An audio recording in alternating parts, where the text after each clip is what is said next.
Shalom, selamat pagi Bapak Ibu Saudara-saudari yang kami kasihi di dalam Tuhan Yesus Kristus. Senang sekali pada pagi hari ini kembali kita berjumpa melalui renungan firman Tuhan yang akan kita baca dan dengarkan bersama. Doa dan harapan kami, damai sejahtera dari Tuhan Yesus Kristus senantiasa menyertai dan memenuhi hati dan pikiran kita semuanya. Sebelum kita dengarkan firman Tuhan, mari kita berdoa. Tuhan Yesus, hati kami sungguh mengucap syukur dan berterima kasih buat hari yang baru yang Tuhan Yesus karuniakan kepada kami dan kami akan jalani sepanjang hari ini. Berkati urapi firman-Mu sehingga menjadi pelita terang dan kekuatan bagi jalan kehidupan kami. Dalam nama Tuhan Yesus kami siap mendengar firman-Mu. Haleluya.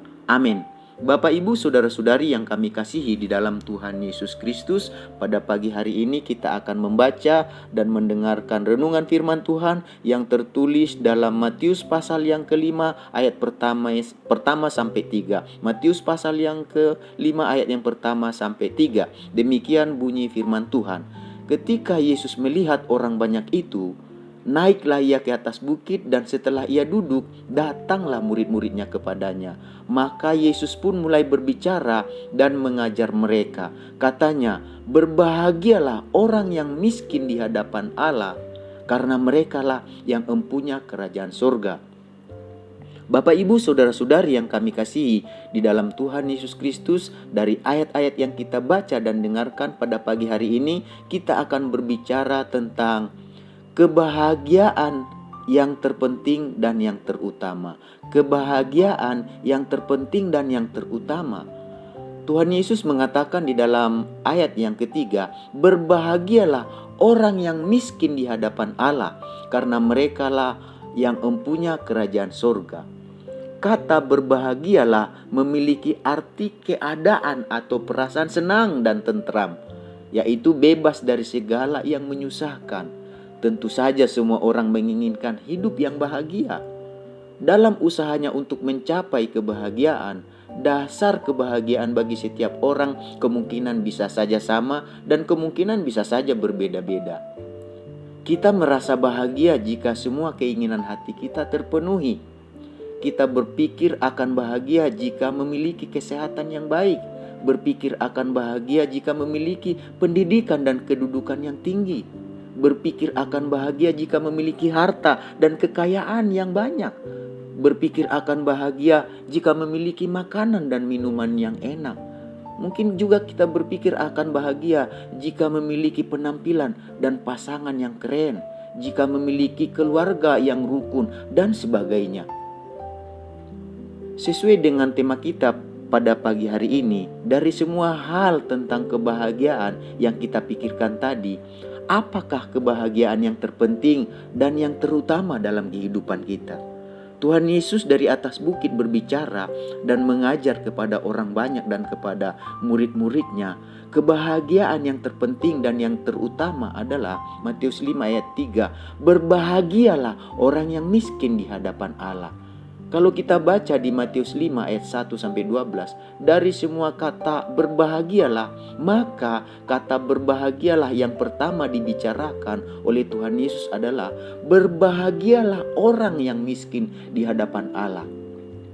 Dari perkataan tersebut Tuhan Yesus mau supaya kita mengetahui dan menyadari bahwa kebahagiaan yang terpenting dan yang terutama dalam kehidupan ini adalah kebahagiaan yang dimulai dengan menempatkan posisi atau kedudukan yang benar di hadapan Allah, yaitu posisi orang yang miskin di hadapan Allah. Mengapa dari semua kata berbahagialah Tuhan Yesus menempatkan kebahagiaan yang terpenting dan yang terutama adalah berbahagialah orang yang miskin di hadapan Allah? Karena dari semua kebahagiaan yang kita pikirkan dan nyatakan tadi, sekalipun kita membutuhkan dan memilikinya, semuanya itu sifatnya tidak kekal. Semuanya itu hanya sementara. Semuanya itu akan berakhir dan tidak membawa kita kepada kehidupan yang kekal di dalam kerajaan surga. Kebahagiaan yang sesungguhnya adalah ketika seseorang memperoleh hidup yang kekal di dalam kerajaan surga. Ketahuilah bahwa hanya orang yang miskin di hadapan Allah yang mempunyai kerajaan Allah. Oleh karena itu, Bapak Ibu, saudara-saudari yang kami kasihi di dalam Tuhan Yesus Kristus, berbahagialah kita kalau kita miskin di hadapan Allah, karena kitalah yang akan mempunyai kerajaan Allah. Seperti yang diucapkan Tuhan Yesus di Matius 5 ayat yang ketiga, berbahagialah orang yang miskin di hadapan Allah, karena merekalah yang mempunyai kerajaan surga. Apakah arti kata miskin yang dimaksud oleh Tuhan Yesus melalui ayat tersebut? Kata miskin yang dimaksud Tuhan Yesus adalah miskin dalam hal kerohanian, bukan miskin secara jasmani. Kalau yang dimaksud miskin secara jasmani, maka hanya orang yang miskinlah yang akan mempunyai kerajaan surga. Sedangkan mereka yang memiliki harta dan kekayaan tidak akan mempunyai kerajaan surga.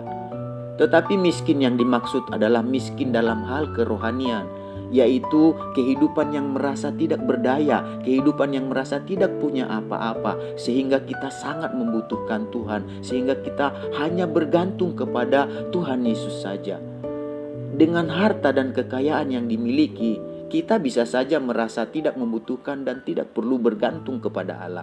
Seperti Tuhan Yesus katakan kepada seorang muda yang kaya yang bertanya kepada Tuhan Yesus mengenai apa yang harus dilakukan untuk memperoleh hidup yang kekal. Dan Tuhan Yesus katakan, lakukan semua perintah Allah. Dan orang kaya tersebut mengatakan, semua perintah Allah telah dilakukan. Dan Yesus menjawab, kalau engkau mau sempurna, dikatakan, Yesus berkata, juallah segala milikmu dan berikanlah kepada orang miskin dan datanglah kepadaku, kata Tuhan Yesus, untuk memperoleh kerajaan surga.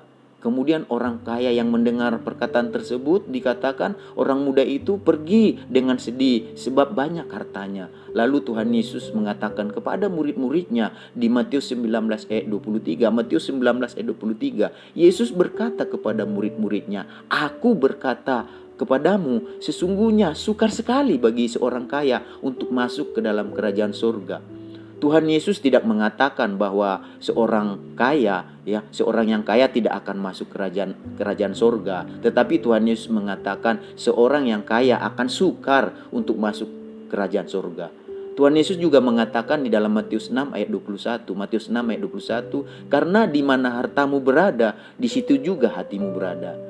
Jadi supaya letak kebahagiaan hati kita tidak melekat kepada harta secara jasmani, tetapi melekat kepada harta rohani, yaitu kerajaan surga, maka yang harus kita lakukan adalah melakukan apa yang dikatakan Tuhan Yesus, yaitu supaya kita miskin di hadapan Allah.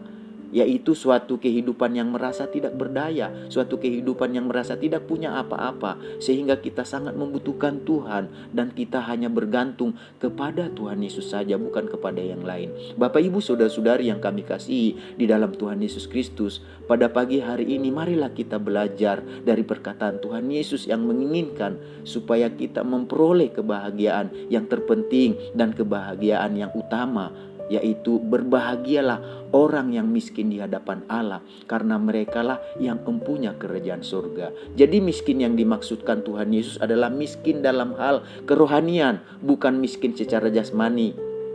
Jadi Tuhan Yesus tidak memandang seseorang dari miskin atau kaya secara jasmani, tetapi miskin dalam hal kerohanian. Jika kita merasa miskin secara jasmani, jangan sampai kita tidak miskin dalam hal kerohanian. Bagi kita yang merasa dikaruniakan harta, kekayaan secara jasmani, jangan sampai kita tidak merasa miskin dalam hal kerohanian.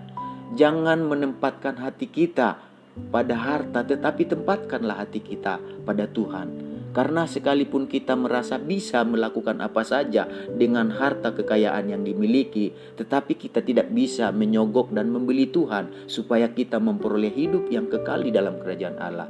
Tuhan Yesus tidak membutuhkan harta kekayaan supaya kita memperoleh hidup yang kekal di dalam kerajaan surga. Kita bisa memuliakan Allah melalui harta kekayaan yang dimiliki sebagai tanda kasih, terima kasih dan syukur kita kepada Tuhan Yesus. Semua itu kita lakukan karena kesadaran bahwa hanya mereka yang merasa miskin di hadapan Allah yang mempunyai kerajaan Allah, yaitu kita yang merasa tidak berdaya, kita yang merasa tidak punya apa-apa, sehingga membuat kita merasa sangat membutuhkan Tuhan dan membuat kita bergantung hanya kepada Tuhan Yesus saja. Bapak Ibu saudara-saudari yang kami kasihi di dalam Tuhan Yesus Kristus, mari kita satukan hati kita untuk berdoa. Doa doa dan harapan kami supaya kita memiliki kebahagiaan yang terpenting dan yang terutama, yaitu kebahagiaan yang datang karena kita merasa miskin di hadapan Allah, dan kitalah yang akan mempunyai hidup yang kekal di dalam kerajaan Allah. Mari kita satukan hati kita untuk berdoa. Tuhan Yesus yang baik, kami mengucap syukur buat firman yang kami baca dan dengarkan bersama. Biarlah bukan hanya disampaikan dan dengarkan, tapi kami lakukan. Biarlah kami memiliki sikap hati kehidupan yang benar, yaitu kami merasa bahwa kami miskin di hadapan Allah, dan kamilah yang akan memperoleh kehidupan yang kekal di dalam kerajaan surga. Sebelum kami akhiri Tuhan Yesus renungan pagi hari ini, kami berdoa bersyafaat buat bangsa negara kami. Berkati presiden, wakil presiden, semua menteri, semua jajaran yang dipercaya memimpin bangsa, baik yang ada di pusat, di daerah. Kami serahkan tangan Tuhan, segala tanggung jawab yang diberikan kepada mereka, mereka lakukan dengan baik, dan mereka lakukan Tuhan yang terbaik buat rakyat yang mereka pimpin Tuhan. Di tengah pandemi yang masih berlangsung, beri hikmat, akal budi, pengertian dan kebijaksanaan kepada pemimpin bangsa ini Tuhan, untuk mengelola Tuhan Yesus sosial, budaya, politik, ekonomi, keamanan tetap tercipta dengan baik Tuhan Yesus. Kami berdoa buat anak Tuhan, umat Tuhan, berkati sertai dimanapun berada, secara khusus umat-Mu yang digembalakan oleh Bapak Pendeta Li Amin yang ada di JSS, dan kami yang mendengarkan renungan firman Tuhan pagi hari ini. Semoga Tuhan Yesus, biarlah damai sejahtera-Mu, sukacita-Mu, kasih karunia-Mu Tuhan, kasih setia-Mu, rahmat-Mu, anugerah-Mu, segala berkat yang terbaik yang Kau janjikan dalam firman-Mu menyertai kami sepanjang hari ini. Dalam nama Tuhan Yesus kami berdoa, haleluya, amin. Tuhan Yesus memberkati kita semuanya. Selamat beraktivitas.